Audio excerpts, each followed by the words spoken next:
बिस्मिल्लाहिर्रहमानिर्रहीम अस्सलाम वालेकुम रहमतुल्लाहि व बरकातुहू। प्यारे नाज़रीन, कैसे हैं आप सब लोग। उम्मीद करता हूँ कि अल्लाह पाक की रहमतों के ज़ेर साया खैर वफ़ियत से होंगे। दोस्तों, आज आप सब दोस्तों के लिए बीफ वाइट कढ़ाई की रेसिपी के साथ हाज़िर हूँ। बहुत मज़े की बनती है, सर्दियों का ख़ास तोहफ़ा है, ज़रूर बनाइए और इन्जॉय कीजिए। ये एक मुनफरिद स्टाइल में मैं आपको बताऊँगा। सबसे पहले हमने कढ़ाई ली, उसमें आधा कप मैंने कुकिंग ऑयल डाला है। इसको थोड़ा सा गर्म करने के बाद इसमें मैं 1 किलो ये बीफ डाल रहा हूँ। बीफ आपने ऐसा लेना है कि जिसमें हड्डियाँ भी हों और उसमें चर्बी भी हो। तो इसको अच्छी तरह से साफ़ करना है, पहले धो लेना है। धोने के बाद आप इसको फ्राई करेंगे, ठीक है। तो कुछ मेरे दोस्त ऐसे हैं, कुछ मेरे शेफ़ दोस्त जो हैं वो ऐसे हैं कि वो आप लोगों को बताते हैं कि गोश्त जो है उसको धोया ना जाए तो ज़्यादा लजीज बनता है। बेशक मैं उनकी बात को जो है ठुकराता नहीं हूँ, लेकिन वो वाला गोश्त आप ना धोएं जो आपके सामने बना हुआ हो। ये मैंने 2 बड़ी इलायची डाल दी है इसमें, और आधा चम्मच मैंने नमक डाल दिया है। जो बड़ी इलायची होती है उस आपको पता है कि वो इसकी गोश्त की जो स्मेल होती है उसको वो ख़त्म कर देती है। तो धोने के बारे में मैं बता रहा था कि जो मटन या जो बीफ आपके सामने बनाया गया हो ना, उसको बेशक आप ना धोएं। वो ताज़ा ताज़ा लेके, अगर साफ़ सुथरी जगह पे साफ़ सुथरे लोगों ने बनाया है तो बेशक आप जो है वो लेके उसको आप बना सकते हैं, कोई मसला नहीं है। तो यहाँ पे मैं 3 प्याज मैंने डाल दिए हैं चॉप करके। इनको अब मैं पकाऊंगा और आप देखेंगे कि ये पानी जो है इसका एक दफ़ा गोश्त अपना पानी छोड़ेगा, और उसके बाद फिर मैं इसको ड्राई करूंगा। फिर उसके बाद मैं इसको गलने के लिए गलाने के लिए फिर मैं इसमें पानी डालूंगा। ये देखिए आहिस्ता आहिस्ता पानी जो है गोश्त ने छोड़ना शुरू कर दिया है। आँच आप हल्की रखेंगे। अच्छा, मैं आपको बता दूं कि मेरे एक व्यूवर ने मुझे मैसेज किया था, मुझे कमेंट किया था कि प्रेशर कुकर के बगैर जो है कभी भी गोश्त गलता नहीं है। तो मैं उस अपने दोस्त से और दूसरे अहबाब से भी ये गुजारिश करता हूँ कि प्रेशर कुकर में आप बेशक ना गलाएं, आप हल्की आंच पे पकाएं। टाइम थोड़ा ज़्यादा लगेगा, आधा घंटा लग जाएगा, 40 मिनट लग जाएंगे, लेकिन आपका गोश्त बहुत लजीज बनेगा। प्रेशर कुकर में आप 15 मिनट में गोश्त जो है वो गला लेते हैं, लेकिन उसकी लज्जत जो है वो बहुत कम होती है। ये देखिए ये कितना पानी इसने छोड़ दिया है। ये पानी इस गोश्त के अंदर था, इसको हमने ड्राई करना है। यहाँ पे मैं डाल दूँगा 2 चम्मच मैंने लिया है लहसुन अदरक का पेस्ट, और इसको मैंने अच्छी तरह से मिक्स कर दिया है। अब ये जो लहसुन अदरक है इसका भी फ्लेवर इसके अंदर जाएगा, प्याज जो है उसका फ्लेवर भी इसके अंदर जाएगा, और इसके साथ साथ मैं यहाँ पे डाल देता हूँ ज़ीरा पाउडर और धनिया पाउडर 1 चम्मच में लूँगा, और उसके साथ में डाल देता हूँ ज़ीरा पाउडर। इसमें मैंने बिल्कुल लाल मिर्च पाउडर या दड़ा लाल मिर्च नहीं डालनी है। ये क्योंकि ये वाइट कढ़ाई है, तो वाइट कढ़ाई में तो वो नहीं आते ना, रेड वाले मसाले नहीं आते हैं ना। इसमें मैं हल्दी पाउडर डालूँगा। लेकिन इतनी मज़े की ये बनेगी दोस्तों कि आप उंगलियां तो क्या, उस शेफ़ के लोग हाथ चूमेंगे जिसने ये कढ़ाई बनाई होगी। तो यहाँ पे मैंने 2 गिलास पानी डाल दिया। ये पानी जो है इसको गलाने के लिए मैंने डाला है। तकरीबन 10 मिनट मैंने इसकी बुनाई की है। गोश्त जो है अच्छी तरह से भुन गया है। उसके बाद मैंने इसमें ये पानी डाल दिया। अब इसको मैंने ऊपर से कवर कर देना है, और देखना है कि अगर ये 15 से 20 मिनट तक जो है इसका ये गल जाता है, तो फिर मैं अगले मिसाले आपको बताऊंगा कि आपने क्या क्या डालना है।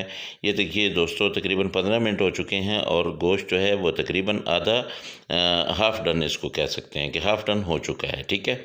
तो यहाँ पे मैं रख दूँगा टमाटर मैंने डालने हैं इसमें। 4 टमाटर मैंने डाल दिए हैं, और इन टमाटरों को मैंने काटा नहीं है, इनको बिल्कुल भी मैंने काटा नहीं है, इनको मैंने रख दिया है। अब इसको मैंने ऊपर से कवर किया है। 5-7 मिनट के बाद जब मैंने ये देखा खोल के, अब पानी इसका तकरीबन खुश्क हो चुका है, लेकिन ये टमाटर जो है ये साबित पड़े हुए हैं। अब क्या करूँगा कि इनका छिलका मैं उतार लूँगा। ये वाला छिलका जो है ऐसे करके आपने उतार लेना है, इसको यहाँ से रिमूव कर देना है। सारे टमाटर का छिलका आप उतार लीजिएगा। इसका गूदा जो है उसको आपने इसके अंदर मैश कर देना है। सालन में इतना मज़े की ये ग्रेवी बनाएगा कि बहुत बहुत मज़ा आएगा। तो दोस्तों तकरीबन ये आपकी कढ़ाई जो है वो मुकम्मल होने वाली है, लेकिन दोस्तों अभी कुछ चीज़ें बाकी हैं जो इसमें आपने डालनी है और इसके मज़े को दोबाला करना है, ठीक है। ये देखिए मैंने इसको अच्छी तरह से टमाटर को मैश कर दिया है। अब यहाँ पे मैंने ये करना है कि आपको नज़र आ रहा होगा, आपको पता चल रहा होगा कि ये बहुत ज़्यादा ऑयली सी लग रही है। उसकी वजह ये है कि ऑयल तो कुकिंग ऑयल तो हमने कम डाला था, लेकिन इसकी अपनी भी तो एक चर्बी थी ना, उस चर्बी की वजह से ये क्या हुआ कि इसका ऑयल बहुत ज़्यादा हो गया है। इसको हमने यहाँ से निकाल देना है। ये देखिए आप देख लें, इसको मैं ये ऑयल जो इसका है ना, इसको मैं निकाल देता हूँ और बहुत कम ऑयल जो है वो मैं छोड़ देता हूँ, ठीक है। तो इसको निकालने के बाद आपने क्या करना है, इसमें कुछ चीज़ें और डालनी है। वो और चीज़ें क्या हैं, सबसे पहले इसमें आपने डाल देना है अपना क्या उसे कहते हैं, वाइट पेपर। वाइट पेपर का अपना सफ़ेद मिर्च, ये आधा चम्मच आपने डालनी है, क्योंकि इसमें हम लाल मिर्च इस्तेमाल नहीं कर रहे हैं। अच्छा, सफ़ेद मिर्चों के साथ साथ हम इसमें डाल देते हैं काली मिर्च भी थोड़ी सी। ये देखिए मैंने ऑयल जो है तकरीबन सारा निकाल दिया है और माशाल्लाह ये तकरीबन इतनी प्यारी खुशबू इसकी आने लग गई है कि मुझे यूँ लगता है कि मुझे अभी अभी खानी पड़ेगी। लेकिन इसके साथ ये मैं काली मिर्च डाल देता हूँ। काली मिर्च आप आधा चम्मच डालिएगा, ज़्यादा नहीं डालें। अच्छा, नमक आप जो है यहाँ पे आके चेक कर लें। जब आप इस जगह पे पहुँचेंगे तो तब आप चेक कर लें, अगर तो नमक इसमें कम हुआ तो यहाँ पे आप डाल लें, ठीक है। अच्छा, इसमें मैंने दही डालना है। दही डालने से इसका जो है ना, आहा कितनी जूसी बनेगी, ये आप की सोच है। इसमें दही डालना है आधा कप और ये मैंने तकरीबन 1 कप ले लिया है ये दही। इसको अच्छी तरह से फेंटा है और उसके बाद मैं इसमें मिक्स कर दूंगा और इस दही को अच्छी तरह से पका लूँगा। इससे क्या होगा कि ये कढ़ाई जो है बहुत जूसी बन जाएगी। तो मेरे दोस्तों, जो मेरे दोस्त नए मेरे चैनल पे हैं, प्लीज़ मेरे चैनल को सब्सक्राइब करें और जो मेरे पुराने दोस्त हैं वो मुझे अच्छा सा कमेंट जो है और मेरी वीडियो को लाइक और अपने दोस्तों के साथ शेयर ज़रूर करें। ये देखिए मैंने इसको अच्छी तरह से पका लिया है, ये बड़ी जूसी सा बन गया है, लेकिन अभी तक इसको क्रीमी भी मैंने बनाना है। तो क्रीमी बनाने के लिए मैंने फ्रेश क्रीम ली है, ये आधा कप है, इसको मैंने डाल दिया है। अब इसको जो है ये मैं मिक्स कर दूंगा और मिक्स करने के बाद इसको मैं दम लगा दूंगा। दोस्तों, ये आप लोगों के लिए बहुत मज़े की एक कढ़ाई जो है वो वाइट कढ़ाई बिल्कुल डन हो चुकी है और आप इसको एंजॉय करें।